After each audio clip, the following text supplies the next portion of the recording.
এই বিনা হিসাবে জাহান্নামে যাবে কারা? কথা একদম কাঁচা কাঁচা, মানে কাট্টা কাটা কথা। একেবারে চারটা কথা মুখস্থ করলে তো নিজেরা কোন দলে ঢোকার সুযোগ আছে এটা চেষ্টা করব, থাকলে শুকর, না থাকলে চেষ্টা করা, বাস এটাই আজকের কথা। যাদের গুনার পাল্লায় গুনাহ আছে, নেকির পাল্লা খালি, তারা কারা? আমরা জানি তারা কারা। তারা কাফের। তারা কারা? সমস্ত কাফের বিনা হিসাবে জাহান্নামে যাবে। এটা তো আপনিও জানেন, আমিও জানি। কিন্তু আফসোসের বিষয় হচ্ছে হয়তো জানি না, এমন কিছু লোক এই সমাজে আছে যারা বিনা হিসাবে জাহান্নামে যাবে, কিন্তু তারা দেখতে আমার মতোই মুসলমান, নামে আমার মতোই নাম, দাড়িও হয়তো আছে, নামাজও হয়তো পড়ে, কিন্তু সে জানে না সে এমন কিছু কথা বলে ফেলেছে, এমন কিছু কাজ করে ফেলেছে যে সে নিজেকে মুরতাদদের খাতায় নিজের নাম উঠায়া দিছে। আর আল্লাহ বলেন যারা মুরতাদ তারাও বিনা হিসাবে জাহান্নামে যাবে। ومن يرتد منكم عن دينه فيمت وهو كافر فأولئك حبطت أعمالهم في الدنيا والآخرة وأولئك أصحاب النار هم فيها خالدون। একটু খেয়াল করেন, মুরতাদ কারা? লম্বা আলোচনার বিষয়টা, কিন্তু সংক্ষেপে একটু শুনেন। সারা জিন্দেগি আপনি টুপি পরেন নাই, আল্লাহ আপনাকে জিজ্ঞেস করবেন না টুপি কেন পরো নাই। কিন্তু যদি না এই টুপি নিয়ে তাচ্ছিল্য করেন, সাথে সাথে আপনার ঈমান চলে যাবে। আপনি দাড়ি রাখেন নাই, আপনি হারাম কাজে জড়াইছেন, আল্লাহ চাইলে আপনাকে মাফ করে দিতে পারেন। কিন্তু আপনি দাড়ি নিয়ে তাচ্ছিল্য করবেন, সাথে সাথে আপনার ঈমান চলে যাবে। আপনি পর্দা করেন না, হারাম কাজে জড়াইছেন, আল্লাহ চাইলে আপনাকে মাফ করে দিবেন। কিন্তু আপনি পর্দাকে নিয়ে তাচ্ছিল্য করবেন, সাথে সাথে ঈমান চলে যাবে। আপনি ময়দানের জিহাদে যেতে পারেন নাই, কাফেরের বিরুদ্ধে লড়াই করতে পারেন নাই, এটা আমার ঈমানি দুর্বলতা। কিন্তু যারা চালাচ্ছে সেই মহান যোদ্ধাদেরকে আপনি জঙ্গি বলে, সন্ত্রাসী বলে তাচ্ছিল্য করবেন, জিহাদকে সন্ত্রাস বলবেন, জিহাদের বইগুলোকে জঙ্গি বই আর সন্ত্রাসের বই বইলা ওই সমস্ত মানুষগুলোকে গ্রেফতার করবেন। জিহাদের মাধ্যমে যারা নিজেদের রাষ্ট্র প্রতিষ্ঠা করেছে ওই আফগানিস্তানের তালেবানদেরকে সন্ত্রাসী আখ্যা দিবেন। খোদার কসম, যারা মুজাহিদদেরকে সন্ত্রাসী বলবে, জিহাদকে সন্ত্রাস বলবে, আল্লাহর কসম সে মুরতাদ, তার ঈমান থাকতে পারে না, ঈমান থাকতে পারে না। ঠিক তো কর, মার্কা দেখলে তো আবার মার্কার পিছে দৌড় মারে। আপনাদের খুব জনপ্রিয় এক মার্কার মহান নেতা কিছুদিন আগে বলেছে শরিয়া আইনের সাথে আমার দলের কোনো সম্পর্ক নাই। বলেছে না বলে নাই? মগার ঘরে মগা, তোর সম্পর্ক না থাকলে থাকলে আর না থাকলে কি আসে যায়। মনে রাখিস, তোরা চাইলেও না চাইলেও বাংলাদেশের শরিয়া আইন একদিন কায়েম হবেই হবে, হবেই হবে, হবেই হবে ইনশাআল্লাহ, কোনো সন্দেহ নাই। বলি হুজুর কিসের শক্তিতে এত জোরে কথা কইতেছে? এটাই তো বুঝেন না আপনারা। ইনসাফের জয়ের জন্য শক্তি লাগে না, বড় অস্ত্র বলা জরুরি না। এই জুলাই আগস্ট বিপ্লবে আমরা দেখেছি সমস্ত রাষ্ট্র শক্তি যখন ঝাঁপায়া পড়ল নিরীহ নিরস্ত্র মানুষের উপর, পার্শ্ববর্তী দেশের সহায়তায় সন্ত্রাসীদেরকে যখন লেলিয়ে দেওয়া হলো নিরীহ নিরস্ত্র মানুষের উপর, তাদের জয়ের জন্য একটা মুখ্য অবস্থা, জয়ের জন্য যথেষ্ট হয়ে গেছিল। সেটা কি? নিরস্ত্র একজন আবু সাঈদ যখন বুকের পাটাটা যার এত বড়, যখন হাতগুলা ছড়ায়া বলল চালাও গুলি, এই যে শুরু হয়ে গেল সারা বাংলাদেশে এটা ছড়ায়া গেল। এখন পুলিশ দেখলে যখন বলাবেন দাঁড়ায় যায় চালাও গুলি, তখন পুলিশও যায় স্বরাষ্ট্রমন্ত্রীকে বলে একটারে মারি দুইটায় লাভ দিয়া দাঁড়ায়, স্যার করবো কি? এই চিন্তা যদি কারো মধ্যে ঢুকতে পারে, এই সাহস যদি কেউ বুকে লালন করতে পারে, শক্তিশালী যত বড় শক্তিশালী হোক তাকে পরাজিত করার তাদের জন্য কোনো ব্যাপার হয় না। আরে দুনিয়ার স্বার্থের জন্য যদি আবু সাঈদরা বুক পেতে দাঁড়াতে পারে, তো ইসলামী হুকুমত কায়েমের জন্য বাংলাদেশে এমন কোটি কোটি আবু সাইদ কি নাই যারা নিজের বুকের তাজা রক্ত ঢালতে প্রস্তুত? আছো আছো আছো, আরে কে কে জীবন দিতে প্রস্তুত? হাত উঠায়া দেখো। আল্লাহ কবুল করেন। তোমরা চাইলেও বাংলাদেশে ইসলাম কায়েম হবে, শরিয়া আইন চালু হবে, না চাইলেও হবে। বলে কেন বলছেন এত জোর দিয়ে কথাটা? এই জন্য বলছি, আপনারা তো বিশ্বাস করেন দুইয়ে দিয়ে কত, এটা সবসময় থাকবো তো? কয় ইনশাআল্লাহ। কিন্তু আমরা বিশ্বাস করি না সবসময় থাকবো, কারণ নিয়ম তো আপনারা বানাইছেন। এটা কখনো আবার কার মাথায় এটা ঢুকে যে দুনিয়ায় দুইটা নিলে একটা ফ্রি, দুইটা কিনলে যদি এমন কোন নিয়ম আয়া যায় দুই দুই দুই দুই একসাথে হইলে এক ফ্রি, মানে তখন সংখ্যা হবে 5, হইলে হইতেও পারে, কারণ মানুষের বাংলা নিয়ম তো। আপনাদের এই নিয়মের এদিক ওদিক হইতে পারে, কিন্তু আমার নবী যা বলে গেছেন তা একটা ফোঁটাও এদিক ওদিক হওয়ার কোনো সম্ভাবনা নাই। সেই জায়গা থেকে আমাদের বিশ্বাসের অবস্থা এই, নবী বলেছেন সারা দুনিয়ায় একদিন ইসলামী হুকুমত কায়েম হবে। বাংলাদেশ কি দুনিয়ার বাইরে? তাহলে যদি বাংলাদেশও দুনিয়ার ভিতরে হয় তো বাংলাদেশেও একদিন ইসলামী হুকুমত কায়েম হবেই হবে ইনশাআল্লাহ। তোমার মতো ইসলামের কলম করা চাইলেও কি না চাইলেও কি, নাম রাখছে ইসলামের ফখর, ফখরুল ইসলাম, মানে কি ইসলামের, আমরা বলি যারা ইসলাম প্র্যাকটিস করে না, যারা বলি ইসলামের সাথে শরিয়ার সাথে আমাদের কোনো সম্পর্ক নাই, ওরা ঘোড়ার ডিমের ইসলামের ফখর, ওরা ইসলামের কলঙ্ক। বলেন ওরা কি ইসলামের কলঙ্ক আর বাইরো না?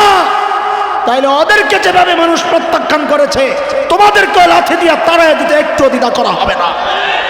ইসলামের প্রশ্নে আমরা কারো লেজুর বৃত্তি করতে পারবো না।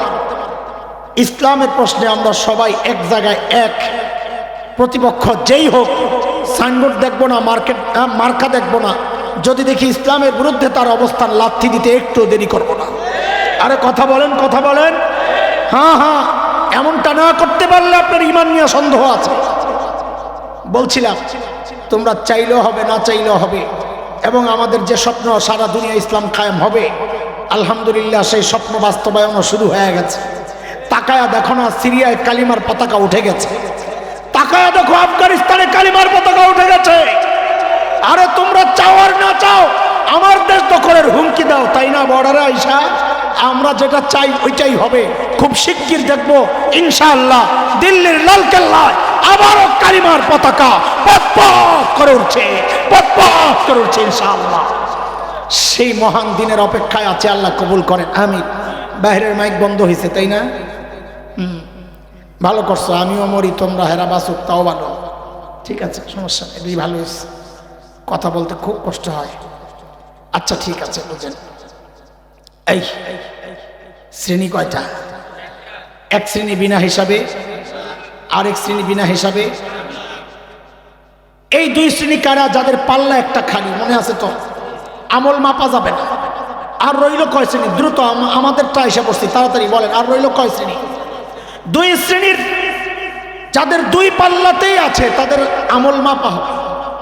নেকির পাল্লায়ও নেকি আছে, গুনার পাল্লায়ও গুনাহ, তাইলে আমল মাপা যাবে তো, যেহেতু দুই পাল্লাতেই আছে। বাকি তাদের গ্রুপ হবে দুইটা। সেই দুই গ্রুপের একটা হবে যাদের নেকির পাল্লা হবে ভারী, আরেকটা হবে যাদের নেকির পাল্লা হালকা, মানে গুনার পাল্লা। কোরআনের সূরা আল কারিআহ, সূরাতুল কারিআহ, এই সূরার শেষ দিকে আল্লাহ বলেন فأما من ثقلت موازينه فهو في عيشة راضية وأما من خفت موازينه فأمه هاوية। যার নেকির পাল্লা ভারী আল্লাহ বলেন সে জান্নাতি। বলেন কোথায়? এদিকে, এদিকে তাকান, এদিকে তাকান, এদিকে তাকান। বলেন যার নেকির পাল্লা ভারী আল্লাহ বলেন সে কোথায়? যার নেকির পাল্লা হালকা তার ঠিকানা। এখন আমাদের বিষয় হচ্ছে আমাদের নেকির পাল্লার অবস্থা কি, গুনার পাল্লার অবস্থা কি। তার আগে একটু বলি, আল্লাহ তাআলা, আল্লাহর রাসূল সাল্লাল্লাহু আলাইহি ওয়াসাল্লাম আমাদের নেকির পাল্লা ভারী করার যে কত সুন্দর সুন্দর ব্যবস্থা দিয়েছেন। পোড়া কপাল, দুর্ভাগা আমরা সেগুলো গ্রহণ করি নাই। শুরুতেই তো আল্লাহ একটা অটো সিস্টেম লাগাইয়া দিয়েছেন, অটো সিস্টেম সেটিং করে দিয়ে দিয়েছেন। কি? আল্লাহ বলেন মান জা বিল হাসানাহ ফালাহু আশরু আমসালিহা ওয়া মান জাআ বিস-সাইয়্যাহ ফালা ইউজজা ইল্লা মিসলাহা। আল্লাহ বলেন যে নেকি করবে একটা, আমি অটো সিস্টেম লাগায় রাখছি, অটোমেটিক তার আমল নামায় উঠবে 10টা। বলে নেকি করবে একটা, উঠবে কয়টা? গুনাহ করবে একটা, উঠবে। তাহলে একজন মানুষ যদি একটা গুনাহ করে আর একটা নেকি করে, তো নেকির পাল্লা অটোমেটিক ভারী, ঠিক কিনা? অটোমেটিক। কিরে বান্দা, গুনার পাল্লা ভারী করতে পারোস নাই না? আল্লাহ ভারী নেই তো। তা আল্লাহর পক্ষ থেকে আরেকটা বড় নিয়ামত।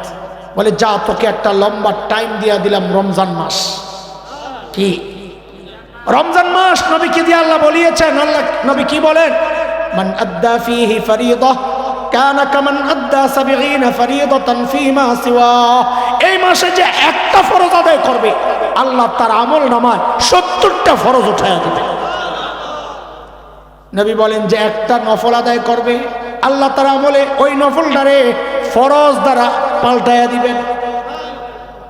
কিনছেন রূপা, কিনছেন কি পকেটে লয়ে বাড়ির যাই খুললে দেখেন সোনা, কেমনটা লাগবে? হ্যাঁ, কেমন লাগবে? রমজানের প্রত্যেকটা আমলের সিস্টেমে এটা। কিনবেন রূপা, হয়ে যাইব সোনা। করবেন নফল, হয়ে যাইব ফরজ। আল্লাহু আকবার বলেন, আরো জোরে বলেন আল্লাহু আকবার। বলে আল্লাহ তাও তো আমল নামা ভারী করতে পারি নাই, হেলায় খেলায় রমজান শেষ। আল্লাহ বলেন যা, তোরে একটা বিশেষ রাত দিয়ে দিলাম, লাইলাতুল কদর। ওই বিশেষ রাতের নাম কি? আমল নামা ভারী করার এক বিশেষ পদ্ধতি। বলে লাইলাতুল কদর, এক রাত ইবাদত করবি, আমি আল্লাহ বাড়াইতে বাড়াইতে 1000 মাসের চেয়েও বেশি দামি বানায়া দিব। রাত একটা বাড়বে কত? 1000 মাসের চেয়েও কত বছর? 83 বছর। 83 বছর 4 মাস, ঠিক আছে নি? হেদি কয় 80 বছর। কিন্তু কম কসকে, তোর ক্যালকুলেটর কি ব্যাটারি কমে গেছে? এ মোতায়েন সব কই? বোন তুমিও বল, পাশে বইছে মুরব্বী, আর কি কইতাম। এই যে খেয়াল করে, আমি কানে ধরছি, মোতায়েন কানে ধরো, এ লগে তুই ধর, দুষ্টটা ধর, আপনারা সবাই ধরেন। কোন আর জিন্দিগিতে এই হিসাব করুন না, এই হিসাব আর জিন্দিগিতে করব না, আবার এই হিসাব আর জিন্দিগিতে করব না। এবার হাত নামান। হিসাব করছি তো ঠকছি, বলেন হিসাব করছি তো। আরো জোরে কোন, হিসাব করছি তো। আল্লাহ বলেন 1000 মাসের চেয়েও বেশি। বেশি কত? আরে বেশি ব্যক্তিকে তার ব্যক্তির অনুযায়ী বেশি দাম বাড়ে কমে। আপনার সাথে রাস্তায় ভিক্ষুকের সাথে দেখা, আপনারে কইল কি এই কালকে একটু দেখা কইরো, তোমারে অনেক কিছু দেখ। আপনি মনে মনে হাসবেন, নিজে ভিক্ষা কইরা খায়, আবার আমারে বলে অনেক কিছু দিন। তার মানে তার অনেক আপনার কাছে অনেক না। কারণ কি? যিনি বলেছেন তার মূল্য কম। কিন্তু যদি এই কথা দুনিয়ার শ্রেষ্ঠ ধনী যে, সে যদি বলে কালকে দেখা করো, তোমারে খুশি করে দেব, আপনারা কি করবেন জানি না। আমার ইমানের যে হালত, আমি তো আর সারা রাত ঘুমাবো না, না জানি কি পাইতাছি আল্লাহ জানে। বেড়ে গেল কি জন্যে? ওই ব্যক্তির ওজন বাড়ছে, তো তার অনেকও অনেক হয়ে গেছে। আল্লাহ বলতেছেন 1000 মাসের চেয়ে বেশি। বলে বেশি কত? বলে আমার আল্লাহ বড় যত। বলেন বেশি কত? বলেন বলেন বেশি কত? আমার আল্লাহ বড় যত। আমার আল্লাহ কত বড়? এক হাদিসে আসছে, আল্লাহ বলেছেন, নবী আমাদেরকে শুনিয়েছেন, আনা বিজন্নি আব্দি বি। আল্লাহ বলেন আমার ব্যাপারে আমার বান্দার ধারণা যা, আমি আল্লাহ তা। আরে আপনার এলাকার প্রাইভেট কার আসে নাই না? আরে আমি জানি না তো।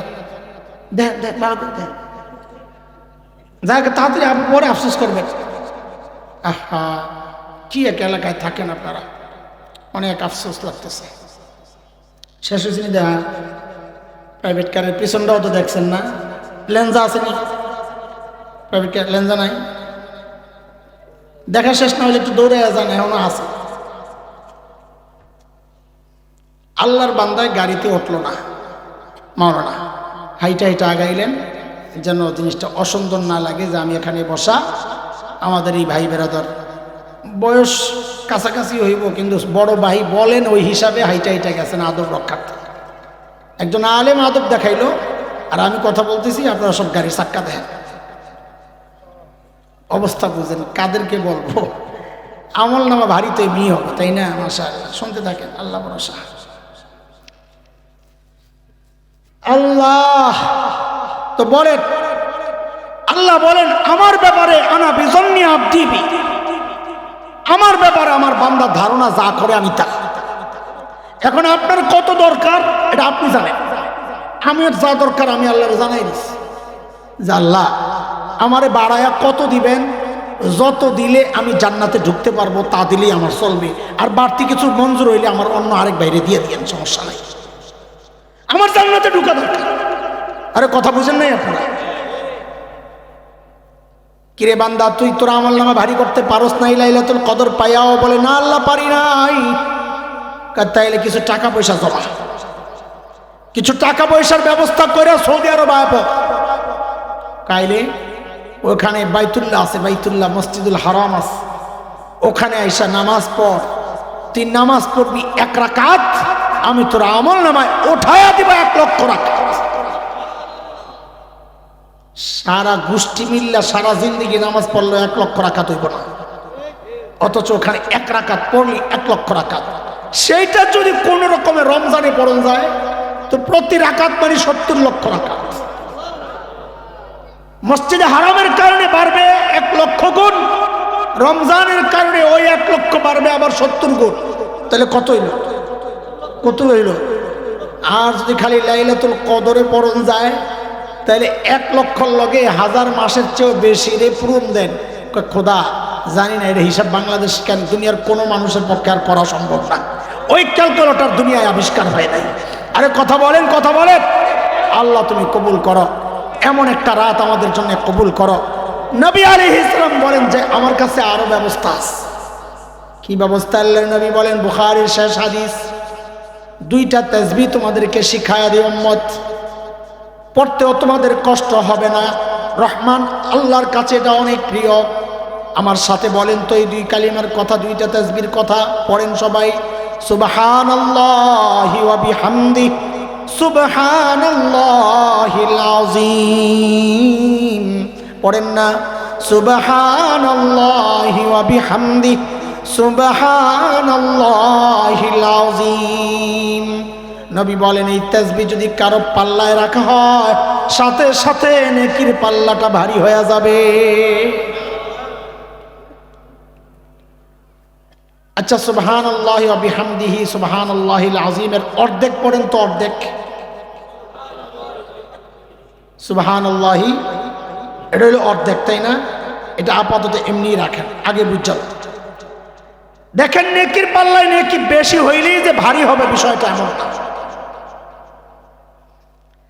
ভারী না হালকা এটা নির্ণয় হবে পাশের পাল্লা হিসাবে, বুঝেন? 10 মণ নেকি আপনার নেকির পাল্লায়, 10 মণ অনেক না? তাহলে ভারী না? কিন্তু দেখা গেছে গুনার পাল্লায় আছে 15 মণ। এখন কি নেকির পাল্লা ভারী না হালকা? বোঝা গেল বেশি দিয়েই ভারী হয় না, পাশেরটা দিয়া ভারী আর হালকা নির্ণয় হয়। আপনার 10 মণ নাই, আছে 1 কেজি নেকি, কত? কিন্তু পাশের পাল্লায় গুনাহ আছে আধা কেজি, তাইলে তখন দেখা যাবে ওই 1 কেজি ভারী। কথা বুঝাইতে পারছি কিনা? তাইলে বোঝা গেল আমল বেশির চেয়ে বেশি জরুরি হইল গুনার পাল্লারে হালকা রাখা। এই জন্যই বুজুর্গরা বলেন নফল আমল করার চেয়ে বেশি জরুরি হইল গুনাহমুক্ত জীবন যাপন। কেউ আল্লাহওয়ালা বেশি আমল করে হয় না, আল্লাহওয়ালা হয় গুনাহ ছেড়ে দিয়ে। কারণ আমল বেশি, পাল্লা ভারী, কিন্তু তার চেয়ে বেশি গুনার পাল্লা, তাইলে তো নেকির পাল্লা এমনি হালকা হয়ে যাবে। তো নবী আলাইহিস সালাম আরেকটা বুদ্ধি শিখাইয়া দিয়েছে, এই খেয়াল করে। কি বুদ্ধি? বলে সুবহানাল্লাহি ওয়া বিহামদিহি সুবহানাল্লাহিল আযীম দিয়া তো তুমি পাল্লা ভারী করছো, কিন্তু গুনাহও কম করো না। তো যাও ওই যে সুবহানাল্লাহি ওয়া বিহামদিহি অর্ধেক, এইটারে 100 বার পড়বা। কতবার পারবেন না? 2 ঘন্টা লাগবে, তাই না? 1 ঘন্টা, আধা ঘন্টা তো লাগবে, 15 মিনিট, কয়েক মিনিট ভালো করে পড়লে কয়েক মিনিট। আর আমার মতন হাফেজরা বললে লাগে 1 মিনিট। হ্যাঁ গো, ঠোঁটের আগে কামছে লাগে, আপনাকে তো ঠোঁট লাগান লাগে, জিব্বা লাগান লাগে, কোতান লাগে, উচ্চারণ করতে হয়। হাফেজকে তো এত সময় লাগে না, উচ্চারণ যা করে তাই শুদ্ধ হয়ে যায়। হ্যাঁ, তো আমরা পড়লে তো 1 মিনিট লাগে। তো নবী আলাইহিস সালাম বলেন, কেউ যদি 100 বার এই কালিমা পড়ে তো তার গুনার পরিমাণ সমুদ্রের ফেনা পরিমাণও যদি হয় তো আল্লাহ তাআলা এই সমস্ত গুনাহগুলারই মুছে দিবেন। দেখেন দেখেন দেখেন, ওই যে কাঁঠাল আছে না, কাঁঠাল জাতীয় ফল, কাঁঠালের কিছুই ফালানি যায় না, তাই না? হ্যাঁ, বোতাটাও গরুরে খায়, বিচিগুলোও কাজে লাগে, সিলকাটাও গরুরে খায়, পাকার আগে কাঁচাটাও তরকারি রান্না খাওয়ান যায়, গাছ থাকলে পাতা ছাগলরে খাওয়ান যায়, কোনো কিছু বাদ যায় না। এই যে এখানে যতগুলা তাসবিহ পড়লাম, 2টা দিয়া পাল্লা ভারী হয়, একটা অর্ধেক দিয়া পাল্লা হালকা হয়। এটা বলার পর আপনারা কি বললেন মাঝখান দিয়ে? সুবহানাল্লাহ। এটাও ফাও যাবে না। নবী বলেন, যে সুবহানাল্লাহ পড়বে আল্লাহ সাথে সাথে তার জন্য জান্নাতে একটা গাছ লাগাই দেবেন। এইবার যারা পড়ছে তাদের লাগছে একটা, এইবার যারা পড়ছে ওদের লাগছে আরেকটা, এইবার লাগছে আরেকটা, লাগছে আরেকটা, আরে লাগছে আরেকটা, আরেকটা লাগছে, আরেকটা লাগছে।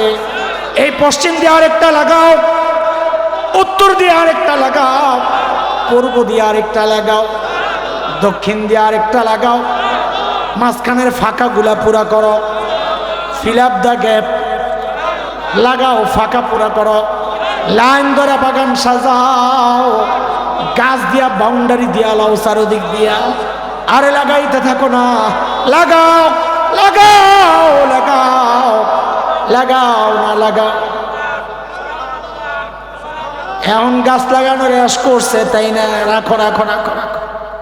সারাদিন যেখানে জান্নাতে গাছ লাগানোর সুযোগ, ওরা কপাল এই সুযোগ বাদ দিয়ে বয়া বয়া মোবাইল টিপে। আবার ঠিকও কয়, এটাও ঠিক। হাই পোড়া কপাল, হাই মোবাইল, হাই মোবাইল। মোবাইল আমার তাসবিহ, জিকির, আজকার, তিলাওয়াত, নফল সব শেষ করে দিয়েছে। আমারে গীবতের মেশিন বানায় দিছে মোবাইল, গীবতের মেশিন বানায় দিছেন প্রত্যেকে। একটা মোবাইল আছে মানে তার জন্য গীবতের রাস্তা, এখন ফ্যাক্টরি তার হাতে, গীবত প্রোডাকশন হচ্ছে। কিছুক্ষণ পর পর ফেসবুকে পোস্ট দেয় একজনের বিরুদ্ধে, অথবা অন্য কেউ দিয়েছে সেখানে একটা কমেন্ট করা, অথবা সেখানে যে একটা লাইক দেওয়া, অথবা ওই গীবতের বয়ানটারে শেয়ার করা, বাস চলছে কাজ। নেকি করে লাভ কি? গুনার পাল্লা যদি ভারী হয়। শ্রেণী কয়টা? দ্রুত শেষ করতে হবে, বলেন তাড়াতাড়ি। শ্রেণী কয়টা? 1 নাম্বার বিনা হিসাবে, 2 নাম্বার বিনা হিসাবে, 3 নাম্বার যাদের নেকির পাল্লা ভারী তারাও, 4 নাম্বার যাদের গুনার পাল্লা ভারী তারা। আল্লাহ না করুন, খেয়াল করে শেষ কথা। আয় যুবক যুবক যুবক, বিশেষ করে বুড়ারাও শোনে, আমিও তো বুড়া আপনাদের মতো। আল্লাহ না করুন যদি আমাদের আমল নামা এমন হয়ে যায় যে গুনার পাল্লা ভারী, তখন পরিবেশটা কি হবে হাসরের? আয় আল্লাহ, আল্লাহ বলবেন, ইকরা কিতাবাক, তোর আমল নামা পড়, ধর হাতে ল। এখানে অনেক বিষয় আছে, হাতে, ডান হাতে না বাম হাতে, বাম হাতেও স্বাভাবিকভাবে না, সামনে দিয়ে কলেজের ছিদ্র করে পেছন দিয়ে নিতে বলবা। যে না আমল নামা পিছনে যাবে, এখন চোখ তো সামনে, আমল নামা পেছনে, দেখা তো যায় না। আযাবের ফেরেশতারা তখন ঘাটটারে মটকায়া পিছন দিকে দিয়ে দিবে, ধর তোর আমল নামা পড়। সূরা হাক্কা 29 নম্বর পারার 3 নম্বর সূরা, আল্লাহ বিস্তারিত বিবরণ দিয়েছেন, একটু পড়ে দেখেন। আল্লাহ বলেন, যারা আমল নামা বাম হাতে, ওয়া আম্মা মান উতিয়া কিতাবাহু বিশিমালি, আমল নামা বাম হাতে পায়াই দিবে একটা চিৎকার। কি বলবে? ইয়া লাইতানি লাম উতা কিতাবিয়া, আহ এই আমল নামা যদি আমার হাতে না দাও হতো। ওয়ালাম আদরি মা হিসাবিয়া, আমি জানি না আমার হিসাব কি হবে। আরে আমাদের তো হিসাবের কোনো ডর ভয় নাই, নিশ্চিন্তায় আছি, মনে হয় যেন পার পাওয়া যাবে। অথচ যাদের ডর ভয় না থাকার কথা ছিল সেই আবু বকর সিদ্দিক রাদিয়াল্লাহু আনহু হিসাবের ডরে দূরে যায় একা একা কাঁদতেন। জান্নাতের সুসংবাদ পাওয়া আবু বকর কি বলে কাঁদতেন? ইবনা আবি কুহাফা, এরে আবু কুহাফার ছেলে, তুই মানুষ কেন হইছ? এখন হিসাব কেমনি দিবি? গাছের পাতা দেখলে আবু বকর কাঁদতেন আর বলতেন, ইয়া লাইতানি কুনতু ওয়ারাকা মিনাস সাজারা তুদাত অতুকাল, হায় আমি মানুষটা হয়ে যদি গাছের পাতা হইতাম তো জীবজন্তু আমার চাবায়া চাবায়া খায়া ফেলতো, আমার আর হিসাব দেওয়া লাগতো না। এখন আমি হিসাব কেমনি দিব? আমাদের তো হিসাবের কোনো টেনশন নাই।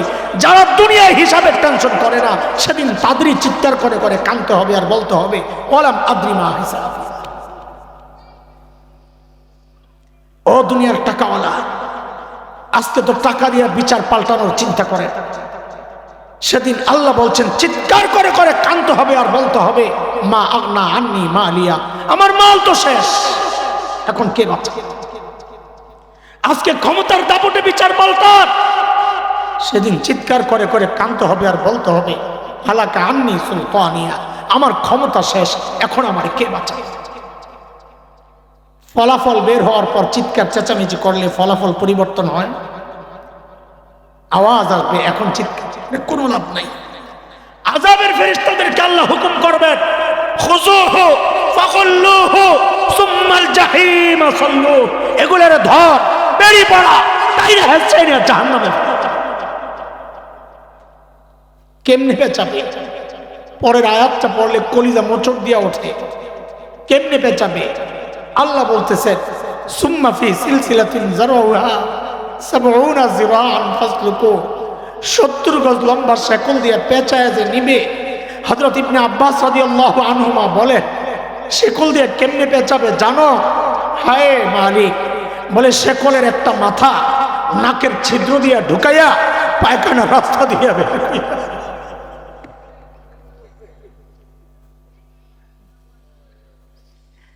লা হাওলা ওয়ালা কুওয়াতা ইল্লা বিল্লাহ।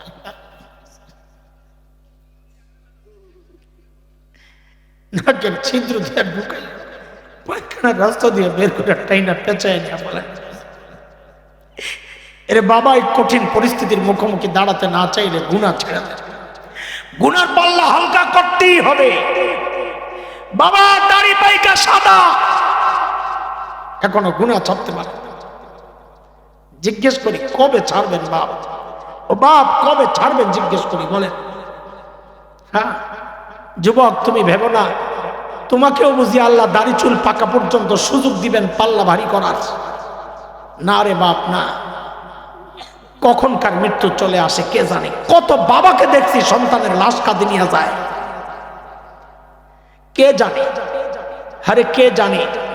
এই মজলিসেও এমন কেউ থাকতে পারে যে নিশ্চিন্তে বসে আছে এখানে, কিন্তু তার খবর নাই তার কাফনের কাপড়টা চলে আসছে দোকানে। কে জানে কালকে খবর পাইতে পারেন, আরে এই যে রাতে বয়ান করে গেল মাওলানা হাসান জামিল বলে দুনিয়ায় নাই, চলে গেছে, একদিন তো খবর পাইবেনি। কখন কার ডাক চলে আসে। হেরে যুবক, এত রাত পর্যন্ত বসে আছো, আরে শোনো না, আমাদের কথাগুলো হয়তো তোমাদের হৃদয়ে টাচ করে না, কারণ আমি নিজেও পাপী মানুষ, এর চেয়ে ভালো করে বোঝানোর ক্ষমতা আমার নাই রে বাপ। আমি বলি কি, শেষ একটা চেষ্টা আমি করে দেখতে পারি যদি তোমরা চাও। আমি বলি কি যুবক, তোমরা আমার সামনে চলে আসো, আমার সামনে আসো, তোমাদের পাওগুলো আমার সামনে মেলে দাও, আমি ওই পাওগুলোর জড়ায়া ধইরা সারা রাত বসে বসে কান্না করি, তাও গুনাহ ছেড়ে দাও